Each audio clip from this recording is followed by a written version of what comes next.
Hey guys, I'm Pitstop Head, and today we're looking at a map from Survarium. It's called my map guide series. It's brand new and it's something I'm trying out, so any feedback would be much appreciated. So we're looking at Rudnya. It's one of the maps in Survarium, and you can see it here. Let's have a look at this map. And Rudnya on the website is described in the following way. On the Survarium.com website, Rudnya is located in the exclusion zone not far from the Chernobyl Nuclear Power Plant. Rudnya was discovered by Scavengers roving the vicinities in search of prey. They couldn't be more surprised to locate not just a neglected village, but an entire experimental test ground. Some mysterious organisation ran biological research and made tests on animals here. Cages were thrown all around and weird traces were seen on the plants. Rudnya is fiercely fought for by various factions. The test ground has preserved vast inventory of medicines vitally needed for every survivor in the world of the green apocalypse.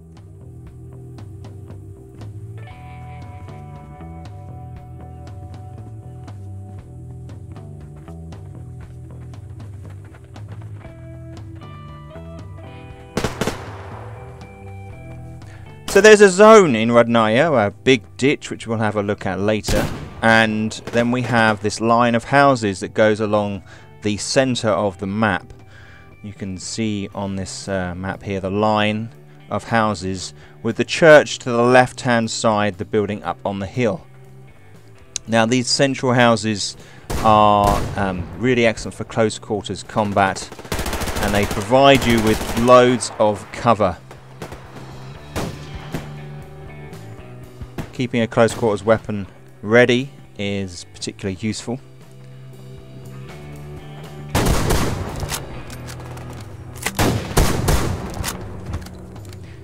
And then as you move up, you'll find the batteries which you collect in game. And this house here often has a battery. You can see as I move up into this house that the battery is in a location that is exposed to the right hand flank as I come into it.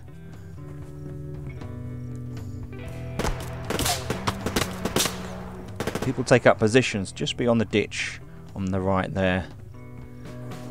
And you can see one of my crew here collecting the battery. You can see that guy I shot. People take up positions there, and you can see I shot that guy.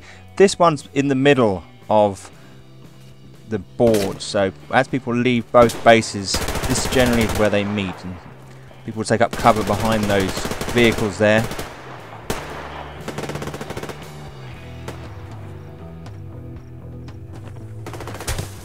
The northern base. So we have a base up at the north, and it has this area out the front where there's lots of foliage and turned over cars and the ditch, and you see I'm going to here, and it's fairly exposed, to be honest, so anybody inside can generally spot people coming, and the houses themselves are very dark, so it's quite difficult to actually see into the house.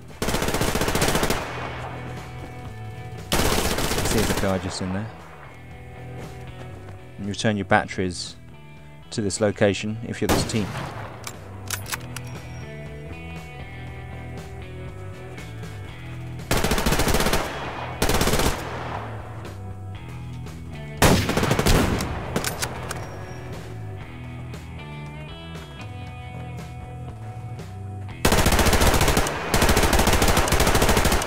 As you can see there were cars turned over. This guy using that car as cover as I approach the base. And then there are a few walls you can take up cover behind. These trees are quite handy.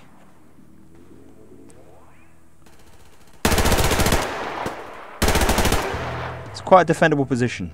But you can approach it from the north. There's if you come around the church on the left hand side, or maybe through the polluted, the misty area, you can approach it from the northwest. There are ditches around, so you can look out for people in these ditches, and they would have come out from the enemy base.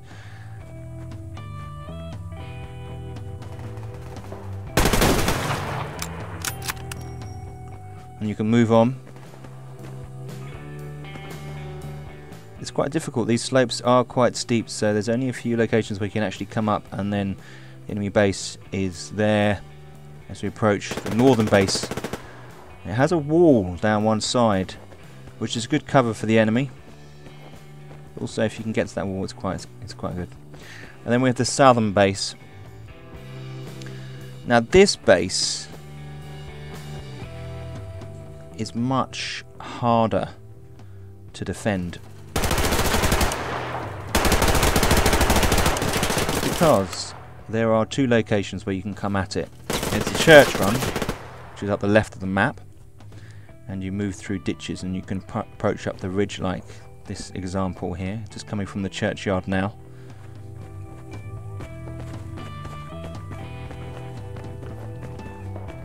You can see there you weave along through the graves and then down to the ditches and then up, and then you virtually pop up at the door. Now people spawn directly inside here, and these doors act as a bit of a blind spot, so people run out and don't often check them. You can see here this guy, there's a guy in there, he's coming.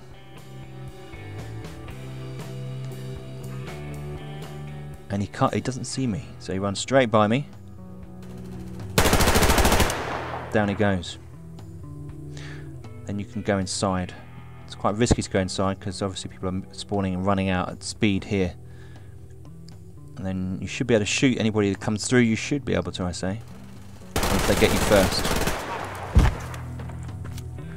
And then there's another approach from the beehives. If you come around from the northern base down to the south, there's beehives up on the ridge. Now you can obviously go through the centre of the map. Lots of people do go through the centre of the map. This is pretty much, you get free run all the way down the left hand side, the right hand side of the map.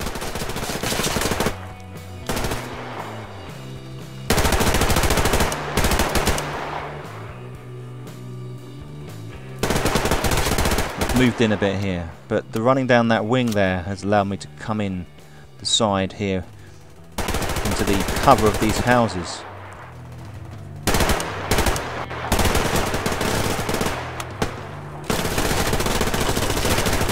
But you can see I'm very near their base there, so it's very, very busy. It makes it quite difficult. People can get quite close to the base, so it's quite a difficult one to defend. But you can attack either base by simply going through this this misty zone, this polluted zone. It doesn't really seem to affect you, but there's that thin layer of mist, and there's a pathway through. You can see here, it's obviously a lake with the mist on it, with little islands and whatnot going through it. So some kind of marshy, boggy area. You can come up, and then it connects up with one of the ditches. There are two main ditches, but you're quite exposed. You can't get up. There are houses on either side, so you have to come up at the top of this ditch. So it's a weak point of attack. And you can get taken down from the side. So there are two ditches. You can see the lower one here, and that one I just ran through there. And they run through the game. You can use them as cover, but there's a lot of high ground in this game, so you can be vulnerable. And the ditches aren't that deep. So you can see here I'm going into one of the ditches just here. Can give you some cover, but again, they're not very deep. You're open, and it's difficult to see up either side, guys. So that's my map guide. I hope that helps. It's not it's not everything, but I thought that having a closer look at each map potentially might be really interesting. So guys, if you like it, click the thumbs up, and then if you're not subscribed already, go ahead. Thanks guys.